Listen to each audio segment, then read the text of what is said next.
Hello, everybody. Welcome back to the Rines Report. I'm your host, Tristan Blake Rines, here on RadioFreeRadford.com. Make sure to follow Radio Free Radford on all sources of social media, including Twitter at Radio Free Raddy, Instagram Radio Free Radford, and Facebook at Radio Free Radford. I'm also interning this semester with 101.7, 103.5, and 1460 WRAD on the Tim Donnelly Show Mondays and Wednesdays. Make sure to check them out. I have, of course, Terrence Schoefield here in studio with us. Tisco Sports, Mondays at what time again, Terrence? Tell the people. 11 to 12. That's right. Every Monday. That's right. And he could be joining us the remainder of the semester for a number of shows, correct? Yes, sir. Yes, sir. That's right. Here, 11 a.m. in the Radio Free Radford Studio. Plenty to talk about today. Of course, the Super Bowl was this past Sunday. What do you think about the Super Bowl, Terrence? Because I got plenty to talk about. I know you do. If you're a longtime fan of the show, you remember Terrence Schoefield, our resident Cowboys fan, Lakers fan, resident Patriots hater. Oh man, that's my name. That's my name. I gotta give credit. First of all, I want to give credit. I always give credit to Tom Brady. He is now, has been for the last 2 years, the greatest quarterback to ever touch a football. Unfortunately, and they now have won their 6th Super Bowl. Numero. Oh my goodness! Oh my goodness! It was a great game. It was. If you love honestly, like real, defense. like football, like a lot of people are like, "Oh, it's so boring." It's like, I mean, if you love offense, it's gonna be boring. Yeah, I agree with that. The Rams defense showed up. The Patriots defense played stellar football in my interpretation. The best they played all year. Best they played all year, especially when they needed to. Bill Belichick put up a bunch of different packages to confuse and misdirect Jared Goff. He didn't look prepared. He looked dazed by the Patriots' blitz schemes and disguises. Who do you think's to blame here for all that, man? Because the Rams defense, Wade Phillips, I can't imagine. Before I get to the actual question, you hold a team to 13 points in the Super Bowl. What do you expect? You should expect to win. In today's day and age, you can't expect, oh man, like the defense on the 13 points, that's a great day of football. Offense only scored 3 points the whole game on the Greg Zuerlein. Come on, man. Who's to blame for this, man? Who's to blame for the... Like, if you had to cast blame on one individual in the Rams organization, who is to blame for their loss in the Super Bowl this year? One person. One person. We're not trying to play like, the scapegoat thing, but if you had to put this on one person in particular. Sean McVay got Sean McVay. Yeah, I'd have to say the same thing. I have to because I'm gonna say this. When you are a head coach and you have a connection with your quarterback, and you see that your quarterback is struggling, and you need to pick him up, so either the offensive coordinator or the head coach needs to come up with a different type of scheme. Yep. Something else to put into order and to show that okay, I have your back quarterback. I'm gonna put you in this position, and you got to make this. You got to make this throw. It wasn't anything changed after the first half. It was the same continuous plays. They still didn't give the ball to Todd Gurley. They kept the ball in Jared Goff's hands the whole entire game. Mm-hmm. And he didn't do nothing with it. Yeah. So with that being said, he's not having this. He's not throwing the ball good right now. So change it up. Do something different. You might, throw in some play action. Okay. Throw in a rundown. Okay. All right. Then after that, throw in some slants. Do something different. And let him get comfortable. Let him get comfortable and set into the game. He's not a rookie anymore, but this is the first time this man is in the Super Bowl. Yeah. He was, 2 years old when Tom Brady won his first one? Something like that, I mean, 5. Okay, maybe not 2, but 5. He wasn't even 10. Even 10. Yeah, he wasn't even 10. Wasn't even 10 years old. So with that being said, McVay, I understand he's the best young coach in the NFL right now. He's even got his peers coaching jobs now. Yeah. The NFL, I'm just saying, I was around Sean McVay and he sneezed. Mm-hmm. He sneezed on my shoulder. Sneezed. He sneezed on my shoulder, man. I think I got an NFL job coming my way. Hey, the Bengals were talking to me. And I'm right next to you, so I need you to sneeze on me. Okay, I need that. But that's the scope of the NFL right now. Is everybody who happens to know Sean McVay is getting jobs. Oh, I'm an offensive coordinator in college. Oh man, you want an NFL job? You want to be a head coach? Hi, Cliff Kingsbury in the Cardinals. Mm-hmm. But it wasn't. If you like defense, though, I think it was an interesting game. Defense. It might. I almost want to say that it's a better defensive game than the Seahawks played against the Broncos. Remember when it was 45-3? I mean, the Broncos even scored 8 points in that game. Yeah. But that was a now I wouldn't go that far. Just defensive wise, I don't want to even bring offense into it yet. It's just a one-sided defense. Yeah, you get just a one-sided. Yeah.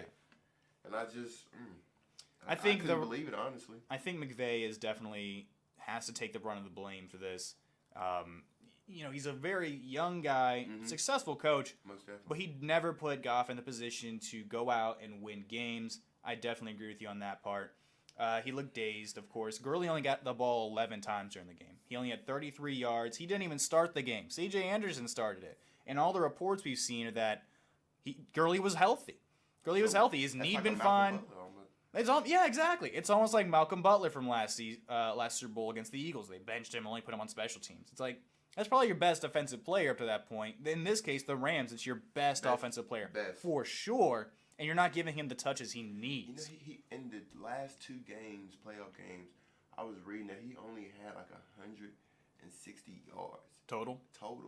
And the carry. That's 80 yards a game total, which isn't shabby, but for Todd Gurley, that's terrible. That's barely an average game. Barely. Yeah. And I think it might have been 3 games. Because they played the Saints. Before that, they played us. He played a good game against us. And then the Cowboys. And then he went and played the Saints and was... It was a non-factor. Yeah. What did he have, like 5 yards or something like that the whole game? It was nothing. Let's see. I think Cooks also had a bad game. He had 2 passes he had one at least that could have been a touchdown. If Jared Goff puts a little more mustard on that one ball, Jason McCourty doesn't get there fast enough. But you know what? I was reading and I was looking. That was all credit to Bill Belichick. Oh yeah. I was reading and they broke down the defense, and they had broke down the defense, and they were in a cover 2, I think. Okay. I think the Patriots defense was in a cover 2. I might be wrong, but I'm trying to get it right to the back basics. They was in a cover 2, and it was 3 of them. So was it cover 2? Regardless of what it was, I'm sorry, I'm not 100% sure, but it was 3. It was a safety and 2 corners. Okay. All right, so with a safety and 2 corners, each person had one person at the middle, and the other 2 people had the had the outsides. Yeah. Okay, so that's what Jared Goff seen on that one play. Yeah. So when he come up to the ball, he hiked the ball. He see 3 DBs, and that's what it's going to be. They got thirds, and that's how exactly it's going to be. He turned around, play action. When they did that play action play, his back is now turned to the defense. Yeah. With his back being turned to the defense, Belichick then bumps back the safety that he thought that was going to blitz. Mm-hmm. Bumps him back, so now there's 4 of them back there. Yeah, so you went from having a 3-man. So now you have 4 DBs, each have 25% of the field. Yeah, but even on that particular play, somebody lost their assignment on Brandon Cooks. And if, like I was trying to get at, though, if Jared Goff puts even a little more mustard, that ball gets there half a second earlier, I think it's a touchdown, and it changes the game. I definitely agree. Outside of even that, of course, Jason McCourty, big play, one of the plays of the game.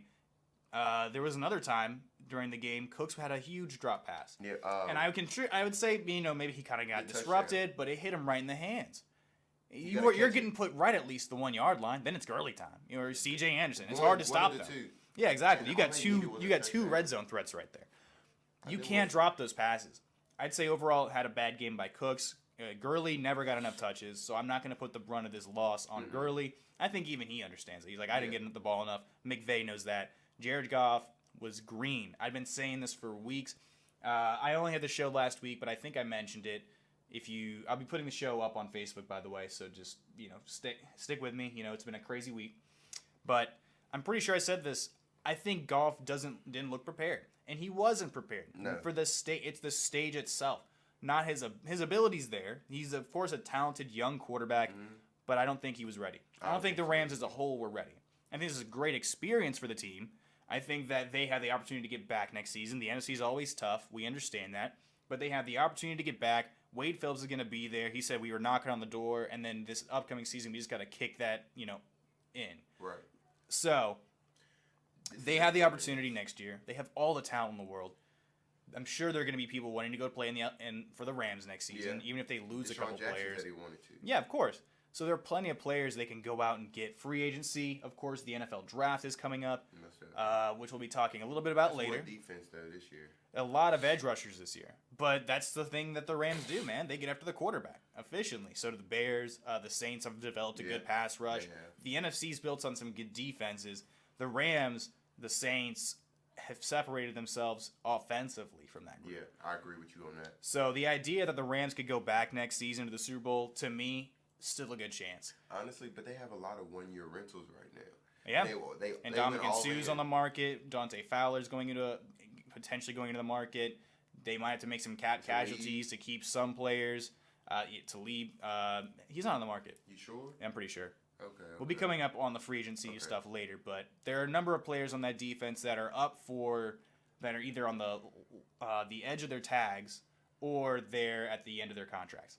So overall, congratulations to the New England Patriots. I'm, of course, happy. Julian Edelman finished the game as the MVP of the game. Brady's got his 6th. The biggest play of the game, in your mind, what was it? The touchdown. The touchdown. No. Sorry, I'm the play before it? Yes, when Gronk caught the Brady to Gronk pass. Yeah, Brady to Gronk pass, and then he had to dive for it right there at the 1 yard line because he barely caught that. I mean, it's Gronk; he was gonna catch it regardless. Yeah. But Brady put it on the money. Mm-hmm. Brady only had 200 some passing yards. I mean, for Brady, not a big day. 62 passing yards. I mean, Dak Prescott can't even get to 250. Right. So let's just put it in perspective. I mean, I'm just saying. I'm not mad. I ain't arguing. I'm just saying, for perspective, Dak Prescott couldn't get there. Yeah. But lowest scoring Super Bowl in NFL history. But if you love defense, you love this game. Julian Edelman, MVP of the game. We'll talk about him here a little bit shortly. Gilmore had a great game, deflecting passes, covered Cooks just about the entire game. Huge interception to seal it. At that point, as soon as he comes down with that pass, I'm like, this. It's over. Mentally, I'm like, I don't like being the guy who's like, it's over until the clock's ticked to 0, straight zeros. Right. But at that point, you knew if you're a Patriots fan, that was the time that you're 6. Like, hey, we're celebrating. Throw up the 6s. It's game. We're gonna get the duck boats ready. They're rolling through Boston. Overall, like I said, congratulations to the Patriots. I'm happy about it. You, on the other hand, might not be so happy about it, but you got to put some respect on their names. I got to. We're going to be talking Julian Edelman here in the next 20 seconds. Why it's so controversial to say that man is a Hall of Famer. Stick around. Your new favorite station. You like it, I love it. You like it, I love it. This is your man, Flo Rida. All the hits. The New River Valley's hit station. RFR. Radio Free Radford. She graduated in December, didn't she? That's right. Yeah, we're talking about Shiza J. Manzoor. Welcome back to the RFR Radio Free Radford Studio. Back here with my man Terrence Schoefield. What time's your show once again? Tell the people. It is Mondays, every Monday from 11 to 12. T-Sco Sports Report. Tune in every Monday. That's right. What do you got on the slate coming up this upcoming week? Yeah, little. What do you got on the slate? Can you hint at us what you might be talking about this upcoming week? Maybe some Anthony Davis, the Lakers, of course. Because we did beat Boston last night. That's right. I know he's very excited. I'm not gonna talk about that. Yeah. It's a lot about that right there. But I'm gonna go ahead and let you get right down to it. I don't want to talk too much about Boston anyway. I got you. Well, of course, Julian Edelman, like I said in the last segment, won the MVP for the Super Bowl. People are asking, is this guy a Hall of Famer? Is he worthy of being in the Hall of Fame? Do his numbers, blah blah blah, playoff performance? I'm getting to my take, but I want to hear you first. Do you think Julian Edelman is a Hall of Fame candidate potential? Do you think he can make it to the Hall of Fame? He's really thinking about it. Brady would be the reason why he would get there, honestly, because Brady has made him. But I honestly, he's just one of those players he's been there. Yeah. He's just been there. He's always been Brady's, just like Wes Welker was. Mm-hmm. And I think Wes Welker, he could have a chance of making it to the Hall of Fame. Welker finished his career around a little under 10,000, maybe. But I think just because of the history that he has had, he has a little chance. But Edelman, I don't even think he deserved the MVP. So I can't even give him. Who do you think deserved Fame. MVP? Stephon Gilmore? Mm-hmm. I think Ryan Allen had a chance, the punter. It was one of those games. Yeah, most definitely. To put in perspective, Julian Edelman's numbers on his career, do you think he has more or less than 550 catches? I'm just gonna quiz it here. Quiz it. Just I mean, obviously there's a right or Right, wrong, but right. do you think he has more or less than 550? Less. He does have less. He has 499. Do you think he has? How many yards do you think he has total on his career? On his career. On his career. And how long has he been playing? He's been playing since 2009, so he's been playing for 10 years. Okay, 10 years. He I don't even think he broke over 1,000 a few times. I don't even know if he's done that. He's only had 2 1,000-yard receiving seasons, both of which he had over 100 catches, I believe. No, he doesn't have 10,000. Or no, excuse me, he had over 100 catches once in his career. Oh yeah, and you said so. How many yards? He's got under. Yeah, how many? Under 9, under 8. Definitely under. He's Under got 7. He's got more than 5,000, just barely though. 5390. Yeah, under 7. That's why I said under 7. How many touchdowns do you think he has? And this is the last time I'm gonna ask you about stats. Then we're gonna just keep moving forward.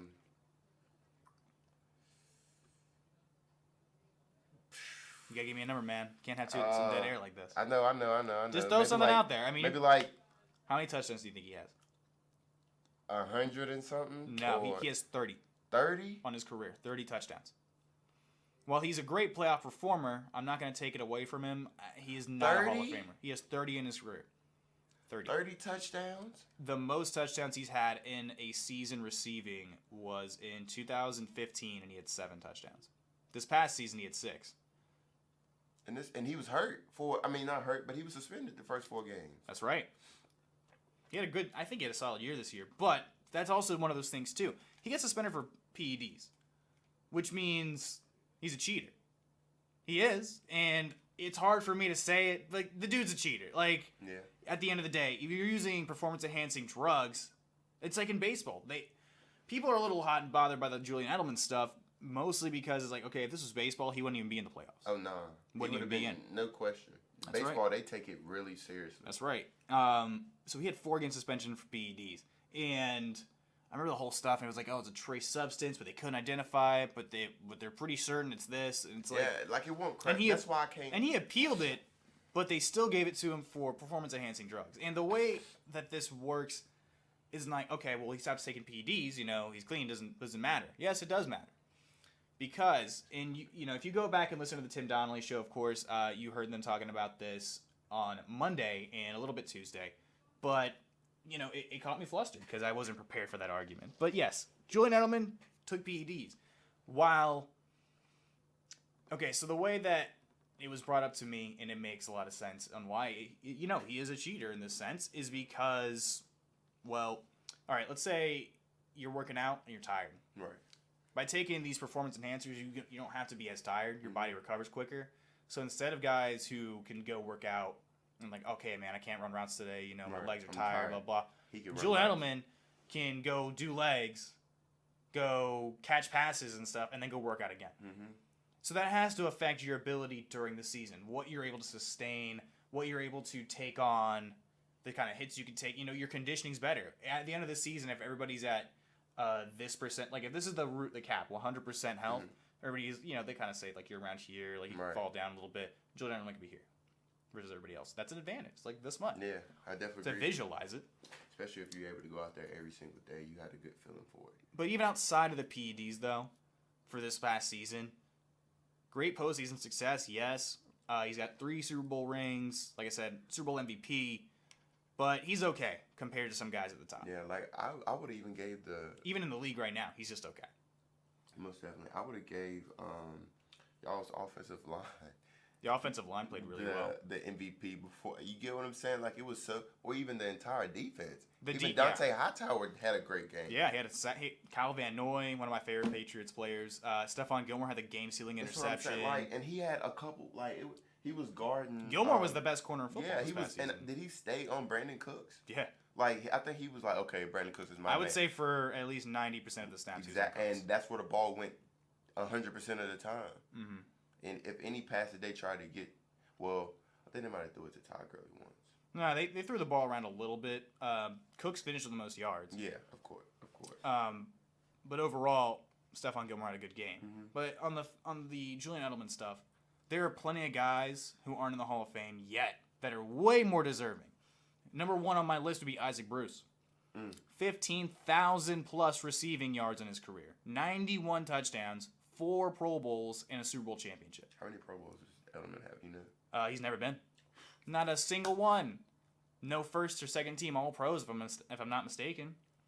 Yeah. So I think we need to slow it down on the Julian Edelman talk. Definitely. I'm a Patriots fan, and I'm saying, let's slow it down, all right? He could be a Ring of Honor guy at Gillette Stadium in some years, you know what I mean? Retires jersey or something. Yeah, because he helped you win 3 Super Bowls, whatever. But, like, I don't even sell it retired jersey.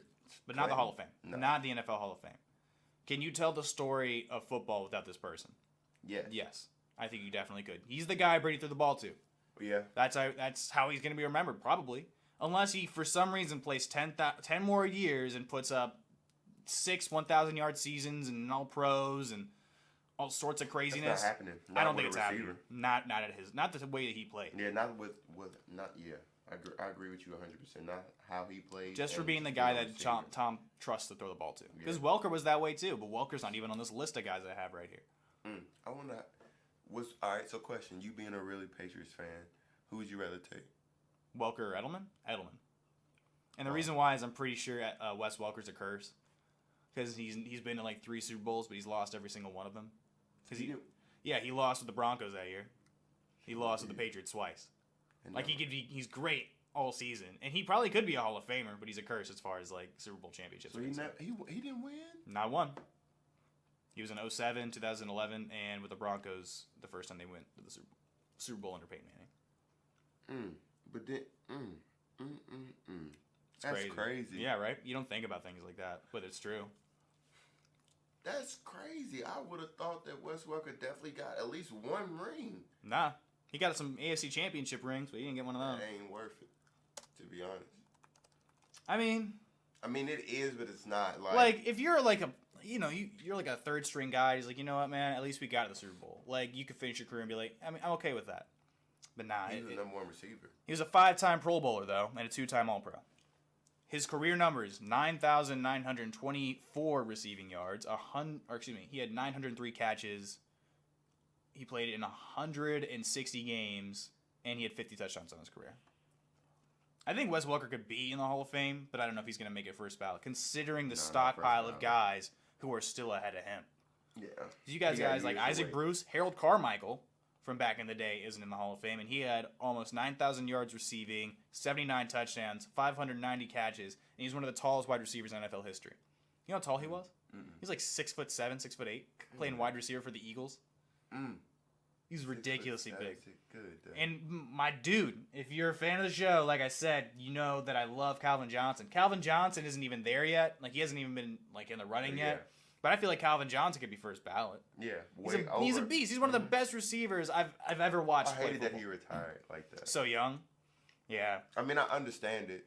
Yeah, because when you don't want to play the game anymore, you're not gonna like do it. You don't love it. 731 catches, 11,000+ receiving yards, 83 touchdowns. Calvin Johnson was a freak of nature. Megatron's one of my favorite players of all time. Megatron. Like that. Nobody else has a name like that. I mean, it was Moss or other receivers, but you got Moss. You know what I mean? Megatron. Jerry Rice, greatest receiver of all time, but of course, Calvin Johnson, Megatron. He was this big body, big receiver that still ran. He was like fast. A 4.5. He ran faster than that. He was like a 4.34. He's a freak. And from Georgia Tech, right? Mm-hmm. And that's crazy. Thinking about it now, like, you would not expect a Georgia Tech receiver to be that good. No. Because Georgia Tech's a running school. Exactly. That's their thing. But we'll be right back here in the next 36 seconds. We're going to be talking about Nick Foles. Is he on the move? Eagles fans, cover your ears. We'll be right back after this. We're back. And better than ever. Radio Free Radford. Ready. Realize what I'm about to say. Come on! Go!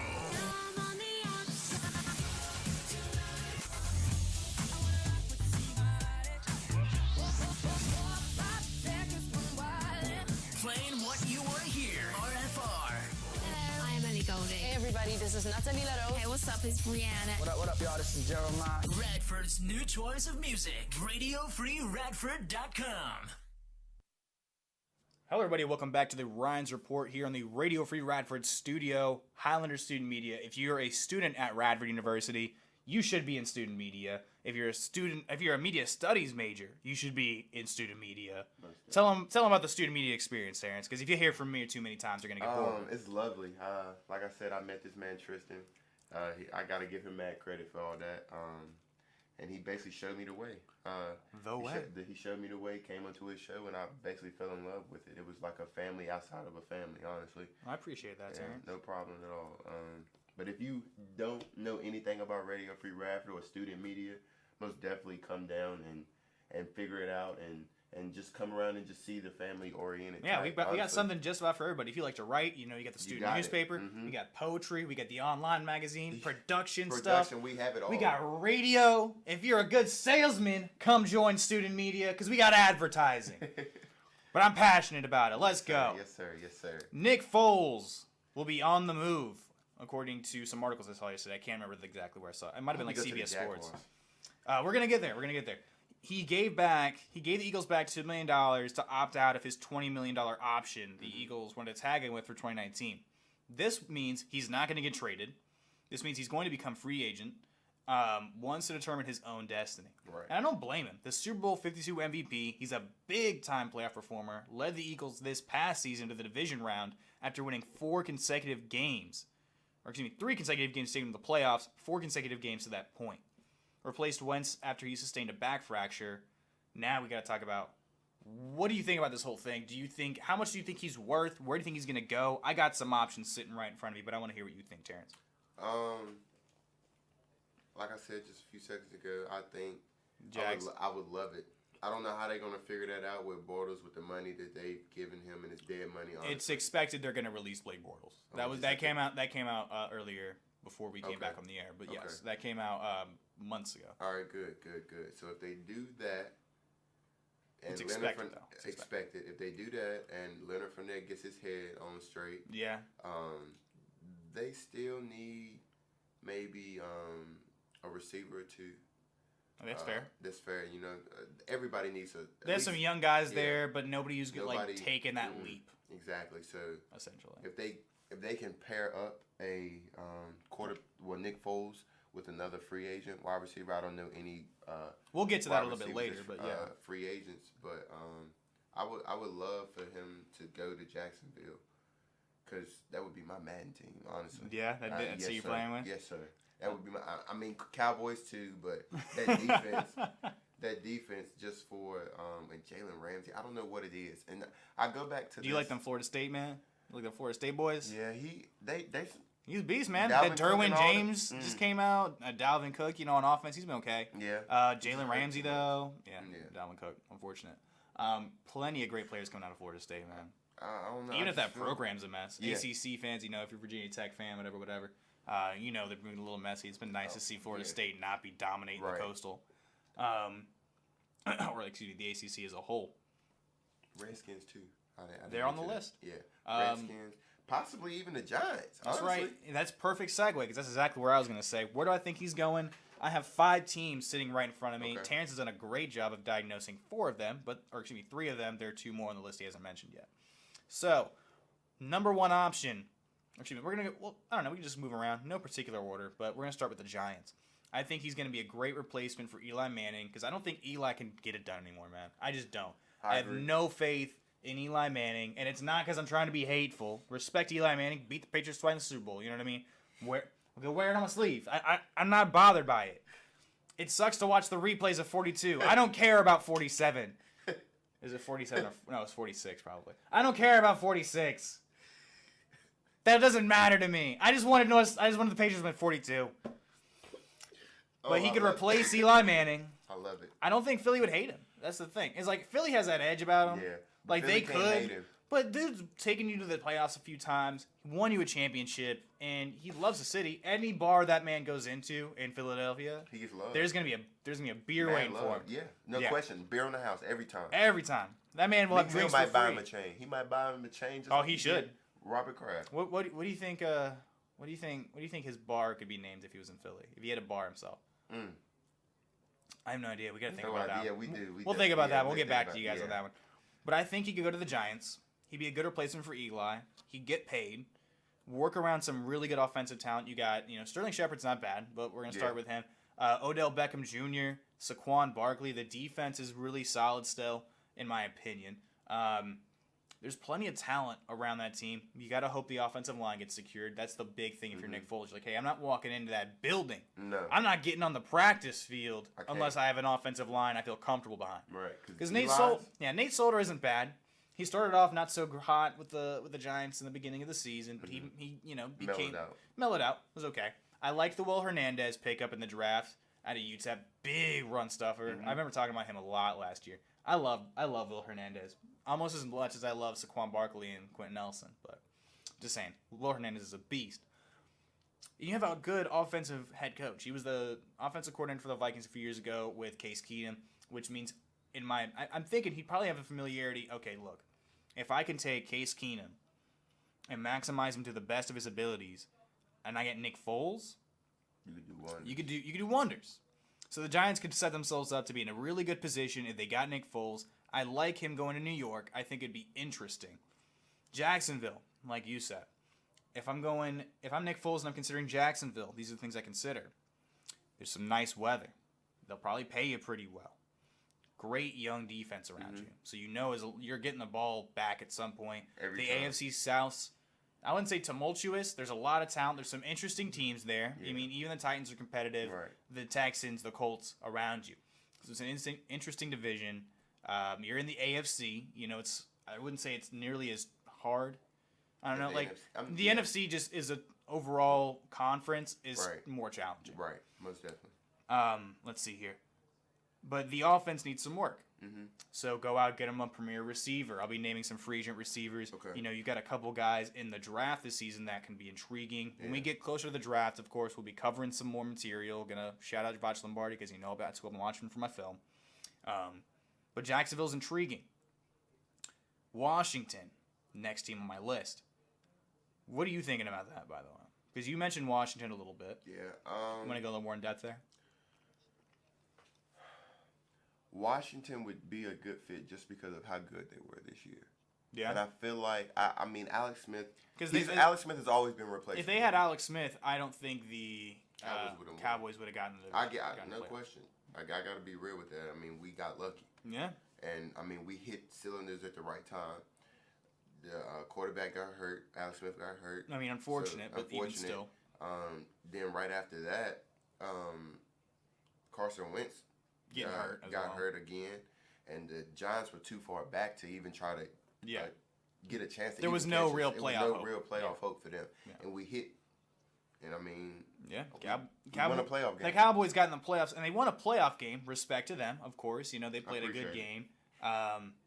But they were definitely benefiting from the situation of their opponents. Most definitely. Let's see. But Washington, it's a murky Alex Smith future. Do you want to be the guy that comes in to replace Alex Smith? They still have that heavy contract to hold on to.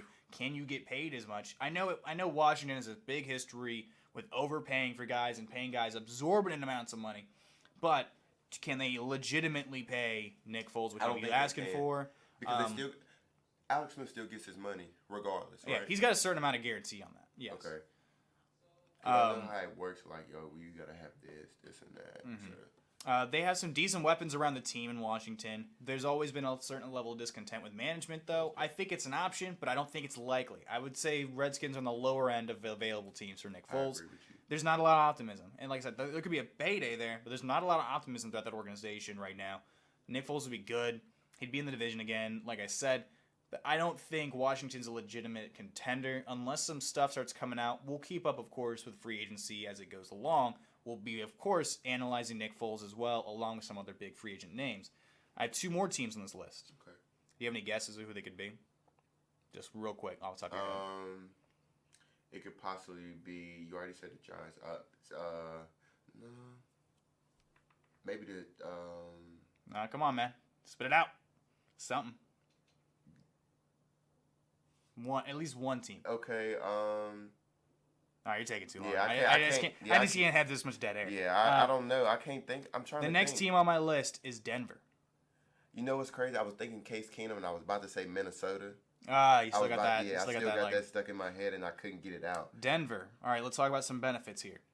Good defense. Okay. Very good young defense. Most They're definitely. still going to have some decent draft They still have position Von this Miller. year. They have Von Miller, Chubb, Chris Harris Jr. still back there. Corner. They got some good defensive talent. They are going to keep getting better probably. Right. The offense isn't bad at all. They still have Emmanuel Sanders. Cortland Sutton, I liked him a lot coming out of SMU. Bigger physical receiver, can go up and high point the ball. Phillip Lindsay, of course, undrafted to rookie stardom. Was made a Pro Bowl, first undrafted player to do that. The offensive line isn't bad at all. You have you have a very passionate fan base of Bronco fans because Bronco fans love the Broncos. John Elway, you have some interesting management, always trying to put the team in the best position to win a Super Bowl, for the most part. And they could, I know it's your boy Foles, I know, but they could cut Keenum and get out from underneath that contract very quickly and then be able to pay Nick Foles good money. Most definitely. So I think Denver's a legitimate contender in the Nick Foles sweepstakes. And then finally, the last team I think, well, actually that I have on my list here, but I feel like is a legitimate contender to go out and get Nick Foles that he'd want to play with are the Miami Dolphins. Do you have any ideas of why I'd say that off the top of your head? Not particularly. That's okay. I'm going to explain it. All right. Tannehill looks like he's going to get cut. Yeah, And Tannehill had a big contract, but I think they're going to cut Ryan Tannehill. He's not very good. He hasn't produced anything. I mean, No, nothing legitimate on his resume. Right. New head coach and coordinators. That could sometimes be a little tumultuous for some people, a little worrying. But they got Brian Flores, who's a really good defensive coach, very respected throughout the league. He brought a couple coordinators from New England with him as well. Some guys he trusts. I don't think Flores is a dumb person overall. I think he's probably a smart guy. So he brought some good offensive and defensive coordinators around him. He's going to get paid if he goes to Miami. There's lovely weather, and I think it makes things interesting. You get to play against Brady 2 times a year? Yeah. Because if that's your whole thing, if you're Nick Foles, you know what I mean? It's like, hey, nice weather. I'm going to get paid. It's Miami. It is nice. Pretty much year round, you know what I mean? So, some interesting staff here. There's some good offensive talent on that team. Kenyon Drake isn't bad. The offensive line's pretty solid. The defense is good. I think they just go out and maybe get another receiver. Because Kenny Stills and Devontae Parker, they're okay. They're okay. They're not a Jarvis Landry. No, they're not Jarvis Landry. But the Dolphins still have the potential to go out and get people. You still, like I said, those are all appealing things. While my number one landing spot for Nick Foles is still to be determined, Miami should be on the list. They should be on the radar. Keep a lookout. Miami's always a contender for these bigger names, because it's just nice to be in Miami. So, we'll be coming right back up here soon. We got to talk about Kyler Murray, man. He's been the biggest story. I feel like we haven't touched on it in the Rines Report quite yet. We're going to talk about it here in the next, let's do 20 seconds. Love it. Your new favorite station. You like it, I love it. You like it, I love it. This is your man, Flo Rida. All the hits. The New River Valley's hit station. RFR. Radio Free Radford. Hello, everybody, and welcome back to the Rines Report here on RadioFreeRadford.com. Make sure to follow Radio Free Radford on social media, Twitter at Radio Free Raddy, Instagram, and Facebook when you search Radio Free Radford. We have the dankest memes, some of the best content pushing out there. We can give you the links to all of our amazing hosts, 22 members currently, 21 members, 22 members, something like that, currently, including myself, including Mr. Terrence Schoefield right across from me. So, like I said before we went into the break, Kyler Murray, where is he going to go? He's negotiating with the Oakland A's to play baseball, wants a $15 million contract to sway him to play baseball. The A's are saying it's still too high. I think it's reasonable for them to say that. You know, he is, after all, just coming out of college, and you still have to develop this guy. NFL could be more lucrative for him. So he's saying, hey, unless the A's are going to give me this money, I'm going to go play football. Now, I have some issues with that, but I'm going to keep running down some more of his resume. Was a first-round draft pick in the MLB draft. Could make more money in the NFL out of the gate. Very interesting NFL prospect. He's a Heisman winner. Took his team to the college football playoff. So let's get into the issue here. do you think that it's fair for him in his position, or excuse me, let's say you're going to be a teammate of Kyler Murray's. Let's ask that first. How do you feel about Kyler Murray if you're one of his teammates? Knowing that one way or the other, he's picking based on the highest bidder. Honestly, as a team, as a teammate, as long as he comes to work, and he gives it his all, I have no problem. Yeah, but I feel like the motivation there is the issue. Is you have to ask yourself, regardless, because he hasn't really said which one he likes more. Right. Where he's going to go definitively, and he got an invite to the combine. I mean, that's cool. But if the Oakland A's decide, hey, Kyler Murray would be a great investment, $15 million, which is how much we can sell in jerseys. We can develop this guy. He can be a great be a great baseball player. Mm-hmm. Or on the NFL side, it's like, hey, gets drafted, be a good quarterback, could probably start day one, or you can develop him, be even better. He's being compared to some really good NFL quarterbacks. He's a Heisman winner. He's very well polished. I think he can compete at the NFL level, and he could play probably decently well. Yeah, like I said, I haven't watched a lot of film yet, but there's a reason this guy won the Heisman, right? If I'm one of his teammates, there's a certain question that I have to ask: is how motivated is he? There's a certain level of motivation you have to ask. Okay, is this person, really here to win games? Is he really here to pursue a championship, or is he here just collecting checks? Because if I'm a manager, I don't want the guy who's like, I just want to collect the check, man. Like, they can sell you on how good of a player they are. And I understand at the end of the day it's a business. But if you can get the player who wants to actually play, is there for the love of the game, and they won a championship, they're there to win a championship, that's who I want on my team. Do I think Kyler Murray has that? I don't know, man. Like, with this whole situation, I feel like that's a fair question. I feel like the competitiveness of him, I don't know him personally or anything like that, of course, but just saying that being a competitive player, I don't think when you're competitive, that's your heart. That's what you get what I'm saying? Like, so with you being a competitor and you being competitive, no matter what you do, you might want the most money, but you're not about to go out there and not be great. And you get what I'm saying? Because you still got that check and you still are competitive. So I want to go win. Yeah. I'm not just going to be here. So that's why I'm saying it's like, I understand you want the money, but if you come to the Oakland A's and they pay you $15 million and you coming out there and you were in the weight room every day, you were busting your tail, and then I see that on the field too. Then it's probably there's no question. No question. But I feel like if you're an NFL player, let's say he decides, okay, I guess I will play in the NFL because I can make some more money right now. I just feel like there has to be a certain level of questioning. If you're a teammate of his, how motivated is he, man? Because the NFL, you're playing a position at quarterback that has a very heavy influence on how the game plays, how it works out. Oh man, Kyler's dealing with this contract thing. I don't know how motivated he is right now, which means, oh, man, I don't know if we're going to win this week. Do you want to have that possibility lying over your head? And I will say from a business standpoint, if it was me, you're taking a lot less wear and tear probably playing baseball. You can make a lot more money playing baseball. Over the long run. Yeah. If you're that good. How much... He was a top 5 pick. He's good. He's probably really good. Yes. If it was me... I'm going to play baseball. You can play baseball for 15, 20 years. Can't play football. I mean, that's, it's a high upside, of course, but you could still make some great money if you're really good. Bryce Harper, not everybody's going to make Bryce Harper or Manny Machado. Right. No. Not everybody's making these $100, $200 million contracts, but you're still going to make some good money, and you're not going to get torn apart. You're still going to play with your kids, or like you still have a life afterwards. There is life after baseball. Like, that is more complementary to a full lifestyle, I suppose. The NFL, you're taking hits. Mm-hmm. You're looking at Gronk, man. He's falling apart almost. You know what I mean? Like he's running. He's out there participating. He's playing hard as possibly you can. But there's a certain level of like, all right, man, you're gonna slow it down. Peyton Manning in his career slowed down. So if it was me, I'd pick baseball. Right. But he wants $15 million to start, or he's gonna play football. I just not sure. He came out and publicly said it. Yeah. Or at least that's what has been said through agents or whoever else. I'm just saying. I feel like if he's more passionate about football, could play football, sure. But don't make the A's buy your allegiance either. Because it could be one way or the other. You know what I mean? Maybe he just loves football more, but he's like, I could fall back on baseball. But it's like, do you want that guy?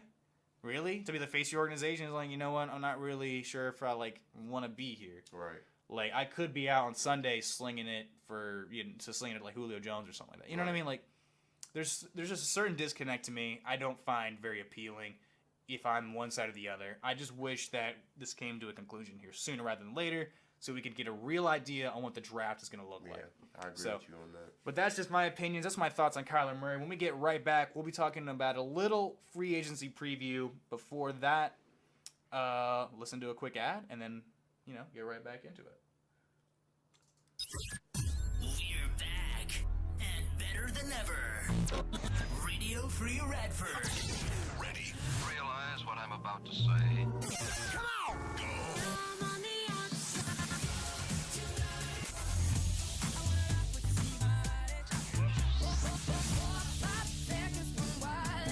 Playing what you want to hear. RFR.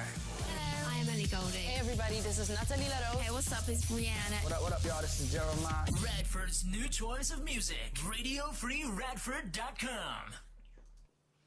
And welcome back to the Radio Free Radford Studio. Like I said last week, if you were listening in, this is the final semester of the Rines Report. I know I'm sad to go, but sometimes you guys go graduate and move on with the rest of your life. Yes, sir. Be sure to check me out Monday through Wednesdays, though. I'll be featuring a little bit, I'm interning, doing my final thing, last semester, trying to get them, trying to make some moves, get some more experience. With WRAD here in the New River Valley Media Group. 101.7, 103.5, 1460 AM.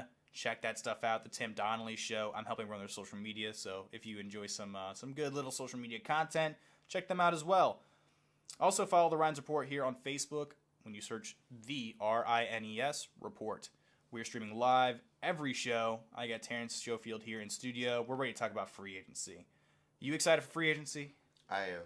Yeah? It's my favorite time of the offseason. Most definitely. People, I don't know if there's enough. I think NFL people, NFL fans, love free agency, really enjoy it, but I love free agency. I'd say I love free agency more than I like the draft, even with all the theatrics that go around the draft. Because the NFL free agency, these are established players we're seeing on the field. Mm-hmm. You know what I mean? These are guys that, okay, we've got a real taste of what they're like at the NFL level. Right. When I played Madden, I like doing the franchise mode. I like playing free agency. I love the offseason stuff. I'm just saying, that's just me. It gives you a different aspect, because you get to go, how you were saying, in the franchise mode. Yeah. Thinking about that and being a GM. Your roster's going to change. I'm telling you. That's why I like NCAA, actually. I've been playing that a lot lately. Because every few years, you know what I mean? Oh, man, I've been developing that starter. He's going on to the NFL. Well, I got somebody new I can try to develop. It keeps things fresh. I wish they'd bring that back. It's just complicated, man. Because they want to pay. There's a Flemlo Raps video, if anybody here enjoys some good YouTube content. I'm pretty sure he does a really good two-part series on why EA can no longer do the NCAA games. Check that out, because I'm not going to do it justice of explaining it, but he does a really good job. So I'm going to do a quick rundown of some of these positions, some of the bigger names in each position group. There are lots of names to cover, but I feel like we could do it justice, and whether or not, let's play this. Franchise tag, a quick reaction where you think they could be going, what do you think is going to be happening for some of these guys. Okay. So I'm going to run through the position group. We're going to pick one name, and then you're going to tell me what you think is going to happen with that. Okay. But we're not going to try to take too much time. We only got 13 minutes left in the show, okay? Good. So, lots of interesting names in the market. Offense, we'll go there first. Quarterback, top 3 candidates I saw on when I was searching through trying to find free agency lists. Nick Foles, Ryan Fitzpatrick, Teddy Bridgewater. We already went through the Nick Foles stuff, so where do you think Teddy Bridgewater could go? What do you think is going to happen with him? It's going to be hard for him.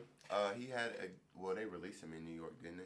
Out of New York, but he went to the Saints. And then Saints, he's not going to get another chance again. And I hate that because he got hurt, and that's just how it is, and it's the next man up. Yeah. But he hasn't been able to get that chance to show what he's really... Get back to that same level. Get back to that same level. And with that being said, he's just another backup. Yeah. Until maybe he'll get a Nick Foles chance and he'll get his chance to shine and be able to showcase. But you think he's going to be a backup somewhere? Yeah, backup somewhere, most definitely. Running backs, top 3. I got 3 or 4 names here spotlighted, but Tevin Coleman, Mark Ingram, Le'Veon Bell, Jay Ajayi. I want to spotlight, because we're going to talk about Le'Veon Bell too much. Jay Ajayi, coming off an ACL injury. Do you think he's going to stick with Philly? Do you think he's going to go elsewhere? Just quick, one or two. If Foles leaves, he leaves. You think he's going to go as well? You think the Eagles are going to start declining a little bit? On the offense, at least? Yes. Yes? On the offense, yes. They got some good young running backs back there. So they could be all right. They could be all right, but it all depends on Carson Wentz. It really does. So wide receivers, Devin Funchess, Randall Cobb, Robbie Anderson. I'm going to spotlight Robbie Anderson. I really think he's interesting. I think that he's going to hit – I think the Jets are going to re-sign him. Okay. He's probably their best target. Sam Darnold seems to have a lot of confidence in him. He had some really explosive games this year. Robbie Anderson seems like he's going to stick around and be a Jet. I also really like Devin Funchess. They could re-sign him in Carolina. Randall Cobb, he's going to be a free agent. Yeah. Tight ends. Not a lot of big names, but NFL fans will recognize a few of these. Tyler Eifert, Lance Kendricks, Max Williams. Max Williams was a upper top 3 round picks a few years ago from the Ravens. Eifert coming off of a horrifying ankle injury this past season. Do you think that man, he's going to be a free agent? I don't think the Bengals are going to re-sign him based on that. You think he finds a job, and if he does, do you think he's going to be as effective as he once was? No. He will find a job, but he's not going to be as effective just because of the fact of he's been banged up. Mentality and your mental with that, and you playing football and all that types of stuff. He's also been hurt quite a bit. I think there's a fair chance he could retire. Mm-hmm. You know what? I think I'm just done. Yeah, I'm done. Let's see. Offensive tackles: Trent Brown, Juwan James, Darrell Williams. I'm going to go with Juwan James from the Dolphins. What do you think's going to happen there? They want to get a quarterback in the free agency, so I feel like they'll sign him back. Yeah. Just because of the fact that they know he's going to. He's a solid tackle. And you don't want to let go of any solid lineman that you have on your team. Yeah. In this day and time. Oh yeah, and especially with this upcoming draft class, man, you got a lot of scary edge rushers you got to start accounting for. So you need it. You need it. Offensive guards: Quentin Spain from the Tennessee Titans, James Carpenter, and Ramon Foster. Ramon Foster, the Pittsburgh Steelers guard. What do you think's going to happen with him? It's a lot of things that's going to happen with the Steelers this year, this offseason. With him specifically, I feel like they need to keep him just because of the fact of he's a rock. Once again, it's a good lineman. So you think they're going to keep him around? Yeah. Okay. Centers. I only got one name. There's not a lot of big centers on the market. Mitch Morse from Kansas City. I think they're going to keep him just because you have some security there. I'm pretty sure he's still starting. But you have some security there. You got Patrick Mahomes. He's still a young quarterback. Great quarterback, MVP, but you need to keep familiar guys around him that he's at least comfortable with, who can also play effectively well. Defensive ends, there's lots of names on this list. We're going to try to spotlight 2 because there's a lot of names. Okay. Muhammad Wilkerson, Trey Flowers, DeMarcus Lawrence, Brandon Graham, Cameron Wake, Frank Clark. I think DeMarcus Lawrence is going to get he's going to get re-signed by the Cowboys. He's just too good for them to pass up. Most definitely. Brandon Graham's a great player for the Philadelphia Eagles as well. I want to ask you though, what do you think's happening with Muhammad Wilkerson?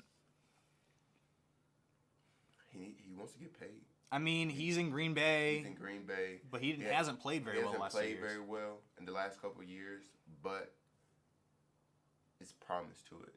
You get what I'm saying? There's the potential he could be really good. It's potential, not promise. But I know, but I'm not paying for potential. I'm paying for productivity. Productivity, but at this time, it might be some team that sees that great potential and was willing to take that chance on him. Not give him a lot of money, but willing to take that chance on him to what's the word I want to use, to break out his potential. Mm-hmm. All right, Ndamukong Suh, Grady Jarrett holding on to the defensive tackle position. Ndamukong Suh, I feel like the Rams realize how good he is, but I don't know if they can pay him. I think Ndamukong Suh is going to hit the market again. I could see him moving back into the AFC. I think if Trey Flowers hits the market from the Patriots, which he shouldn't, but if he does, watch Ndamukong Suh in the Patriots talks. I feel like that's something we could definitely see happening. Outside linebackers, lots of names on this list as well. We're going to spotlight 2, run through them real quick. I'm just going to ask quick questions. Jadeveon Clowney, Terrell Suggs, Clay Matthews, D Ford, Thomas Davis, Anthony Barr, KJ Wright. Spotlighting Jadeveon Clowney. Do you think he stays in Houston or he's gone? He's staying. You think he's staying? They're gonna do whatever they have to do to keep that man. He's a beast. He's a beast. Clay Matthews. He might be gone. I think he could be gone. He could be gone. It's just going to be a cap casualty. He's not. I think he's still good, but he's not nearly as great as he once was. Middle linebackers: Jake Ryan, C.J. Mosley, Quan Alexander. C.J. Mosley, I feel, is going to get re-signed. He's just too good for the Ravens. He's that rock in the middle. He runs that defense. They're going to keep him. Cornerbacks: not a lot of big names on the market, but some notable ones. Kareem Jackson just came off a great year. I think the Texans are going to re-sign him. Bradley Roby from Philly, Ronald Darby. I think there's some good. I think they're going to find homes. I like Roby. I like Darby. They'll be fine. Safeties, a few big names in the market this year. Tyrann Mathieu, Landon Collins, Earl Thomas, Hawk, Clinton Dix. Where do you think Matthew's going? One of them need to go to my Cowboys. I mean, I know you asked me specifically where they're going, but one of them. I don't care which one, because they're all. Because Earl has said that or has at least made it aware that he's interested in the Cowboys. Right. So I mean, go get him. But it's just the point of he got injured this year. Yeah. And that we also have no idea who's retiring, who's getting cut. Right. You know what else is happening around that. My Cowboys need a good safety. That's fair. I really want Landon Collins. Who? Patriots. I really want Landon Collins. I liked him a lot coming out of Alabama. Chung just got his arm broken though. Yeah. McCourty might not stick around. They're thinking about retiring, and if they do, much to respect, great players. But I love Landon Collins. I think this would be a good situation. I think Bill Belichick could make him work. He'd basically just end up taking Patrick Chung's job, his lunch money. Sorry, but it's a business. You know what I mean? But I've also renewed a respect for Patrick Chung. Broke his arm playing the Super Bowl. I gotta respect the guy.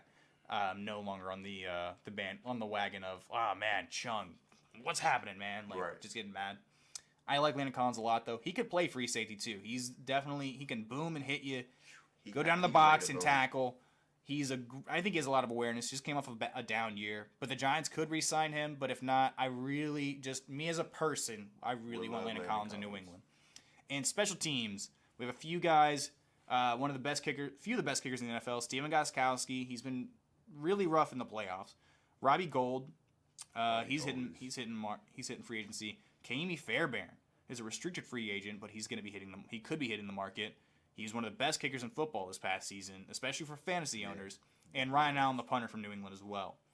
So, MVP. Right, you could be the MVP, man. I think this could be the season Gostkowski leaves New England. I think Robbie Gould could end up back in New England. Once upon a time, they had him for a training camp there when he was a rookie. Had to let him go. They kept Gostkowski. I think Bill has voiced that Robbie Gould was the one person he wish he didn't let go. Right. So, we could see those talks happening again. And we're going to wrap things up. I want to congratulate the Hall of Fame inductees. I don't want to take a quick break. I just want to take this last 4 minutes to highlight some great players going to the Hall of Fame and other executives as well. Pat Bowlen, the Broncos owner, it's been understandable. It's very, very public that he's been dealing with illnesses and all sorts of different things, but much respect to him. Brought a couple of championships to the Denver Broncos under the Elway era. Mm-hmm. Fantastic. I'm happy to see that he's going into the Hall of Fame. Gil Brandt, Cowboys vice president of player personnel from back in the day when they won their championships. Johnny Robinson is one of the senior class players. AFL and NFL, 7-time Pro Bowler, 6-time first-team All-Pro. Played offense and defense at one point. Very effective safety. Kevin Mawe, I believe that's how you say his name. I'm always bad with some of these names. Center for a long time, was a big-time Jets. I want to say he was a center for the Titans once upon a time too as well. He was very effective, great center for a long time. Champ Bailey, first ballot. That's my man. I love Champ Bailey. I like Champ. I remember hating playing against him in Madden because for some reason he could ball hawk everything. Everything. You could not throw to the right side. It was impossible. That's why I like playing with it too, because you take control of him, you're gonna pick it off every time. He's a beast, man. Ty Law, one of the first modern, I guess, since 2000 Patriots or whatever. He was a little bit in the 90s as well, but he played on the Super Bowl teams as well. Helped win some championships. So Ty Law, happy to see him going to the Hall of Fame. Ed Reed, that boy's nasty, man. He deserves first ballot. Him and Tony Gonzalez are also first ballots. Deserves it. Most definitely. One of the scariest men going across that middle. Oh my God. Boy. Who would you rather get hit by, Ed Reed or Troy Polamalu? Good. Who do you think hits harder? Probably Ed Reed. You think Reed hits harder? Maybe. I think Polamalu could be scary in the box just because because he'd humiliate you. He's just flying around He don't fly around as much as Ed do. Polamalu's up for Hall of Fame induction next season. Next season? Oh, he's definitely going to get that, no question. Tony Gonzalez, one of the greatest tight ends of all time. If not the best. If not the best, yeah.